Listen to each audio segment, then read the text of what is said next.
Coucou! Aujourd'hui je vous fais une petite vidéo de dehors, comme ça vous pouvez profiter des rayons du soleil. Ce matin je suis allée au marché en vélo et j'étais trop contente de me dire on est au mois de février et je peux aller au marché en vélo, c'est trop chouette. Voilà, et du coup ce matin je réalisais, je le sais, je l'expérimente souvent, mais qu'en fait on reçoit ce que l'on émet en fait. Et selon l'énergie avec laquelle on s'offre au monde et comment on se présente, qu'est-ce qu'on dégage, et ben on reçoit des énergies équivalentes. Et par rapport à voilà, aux gens que j'ai croisés ce matin, je sens bien que voilà, en arrivant simplement avec le sourire et avec cette ouverture du cœur, de juste avoir envie d'échanger quelques mots et tout ça, ça crée une ouverture, alors que tant de gens se croisent toute la journée sans échanger en fait vraiment. Et moi j'adore ça, juste discuter 5 minutes avec quelqu'un que je rencontre par hasard. À La Réunion ça arrivait très souvent parce qu'à La Réunion on se dit bonjour très spontanément, du coup si ça passe dans le regard, on peut assez vite échanger quelques mots. Et j'adorais ça. Ici c'est moins, en région parisienne on va dire que c'est moins la pratique, mais quand ça arrive c'est vraiment super agréable. Voilà, et puis du coup ça me faisait penser à autre chose, c'est que quand on lutte contre quelque chose, et bien sûr je fais le parallèle avec l'endométriose, et ben cette chose-là en fait elle continue d'agir contre nous, ou en tout cas elle nous sert pas.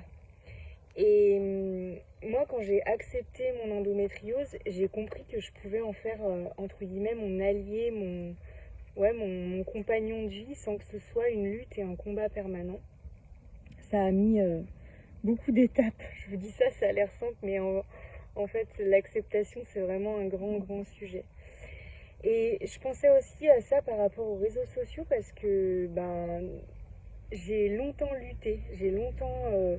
lutté contre cette évolution de société, en me disant en fait les réseaux sociaux, moi j'adore le contact physique, j'adore être avec les gens, sentir les gens, faire des câlins, voilà. Et donc je m'opposais, je luttais contre cette évolution qui de toute façon se faisait à mon insu, un peu comme l'endométriose, hein, qu'on lutte ou qu'on accepte, de toute façon c'est là, et en fait c'est juste ce qu'on en fait qui fait comment ça agit sur notre vie.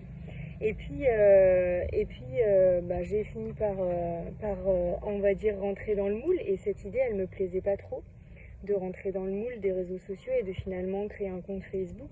Ça remonte à pas si longtemps que ça, je crois que ça doit faire à peu près 1 an. Donc j'ai quand même résisté assez longtemps. Et aujourd'hui, je passe même le cap de prendre la parole sur les réseaux sociaux, et je me rends compte que de pas être dans cette lutte, d'être dans cette ouverture, cette acceptation du fait que c'est comme ça que ça se passe aujourd'hui, c'est comme ça aujourd'hui par rapport à ce que moi j'ai envie de développer pour les femmes atteintes d'endométriose et ce sur quoi j'ai envie d'impacter, c'est le meilleur moyen de le faire. Et voilà, donc j'accepte cet outil contre lequel au départ je luttais. Et je vous dis ça parce qu'il y a quelques minutes, je viens de recevoir un message d'une amie de lycée, et on était vraiment très proches au lycée. Je dormais très souvent chez elle. C'était au moment du divorce de mes parents, etc. C'était un peu le chaos à la maison, et je dormais souvent chez elle. J'ai vraiment passé des moments extraordinaires avec elle, et elle vient de me laisser un message en me disant est-ce que tu te souviens et tout. Donc bien sûr que je me souviens, je vais lui répondre en privé, mais voilà. Et je me dis mais en fait pourquoi j'ai lutté contre ces réseaux sociaux, pourquoi je m'y opposais en fait. Ça m'apporte tellement, je me suis tellement sentie en joie de recevoir ce message et de recevoir tous vos messages depuis hier, que voilà, je sais pas trop pourquoi je vous raconte ça aujourd'hui, mais j'ai juste envie de vous dire, s'il y a des choses contre lesquelles vous luttez, posez-vous la question, est-ce que ça vous fait du bien en fait, ou est-ce que finalement si vous laissiez juste la vie se faire avec ce qui se présente à vous, est-ce que ce serait pas un peu plus doux et est-ce que vous ne recevriez pas des choses que vous aviez même pas prévues et qui sont vraiment super. Voilà. Sinon, moi, Oscar m'a réveillée bientôt ce matin. Donc là, je vais aller me reposer parce que je sens que j'ai besoin de repos. Je vous embrasse, je vous souhaite un super week-end. Ah oui, je voulais vous dire aussi que j'ai fait mon premier... comment on appelle ça? Je suis tellement une quiche des réseaux sociaux que je ne sais même pas comment ça s'appelle. Si, une story. J'ai fait ma première story Facebook hier pour vous présenter à la couverture de mon livre. Voilà, j'espère que vous l'avez lu, que ça vous plaît et que ça vous donne envie de le lire. Voilà, je vous embrasse. Bye bye.